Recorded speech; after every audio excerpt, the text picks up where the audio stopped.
इस समय वहां पर फिर एक मुहिम इन्होंने चला रखी है कि मंदिर तोड़ो। तो इन्होंने इस समय निर्णय आने के बाद से, जब से इन्होंने काम शुरू किया है, उसके बाद से भगवती सीता का जो कूप, जो मुँह दिखाई में उनको सीता कौशल्या माता ने दिया था, जिसका रुद्रयामल तक में वर्णन है, उस कूप को इन्होंने, वो 8 कोण का कूप, वहां पर दर्शन के लिए जो भी जन्मभूमि का दर्शन करने जाता था वहां जाना बहुत आवश्यक होता था, उस कूप को इन्होंने पूरी तरह से हटा दिया।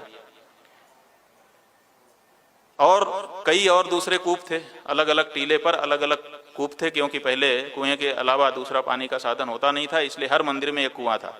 इन्होंने लगभग 12-15 कुएं, जबकि सुप्रीम कोर्ट का आदेश है कि कुएं कहीं से भी हटाए नहीं जाएंगे, इन्होंने हटा दिए।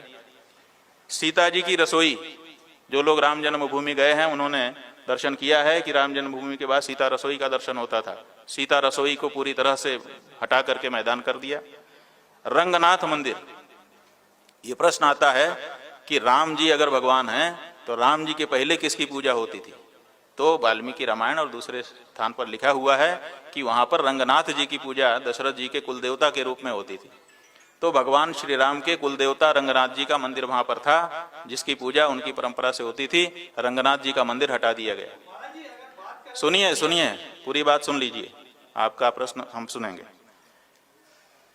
मानस भवन, कोहबर भवन, राम खजाना मंदिर, राम चबूतरा जो कि ऐतिहासिक था, कथा मंडप, कागभूषुंडी, वात्सल्य कुंज, जन्मस्थान, अंगद किला, नल नील का टीला, सुषेण जी का मंदिर, गवाक्ष किला का मंदिर, गवय किला का मंदिर, जटायु का स्थान जो भगवान श्री राम ने स्वयं बनाया था, जब लौट करके राज करने के लिए आए तो जटायु का स्थान उन्होंने बनाया और कहा कि ये हमारी प्रेरणा का स्थल है कि अगर अन्याय अत्याचार हो रहा हो तो भारत देश का पक्षी भी उसके लिए लड़ता है।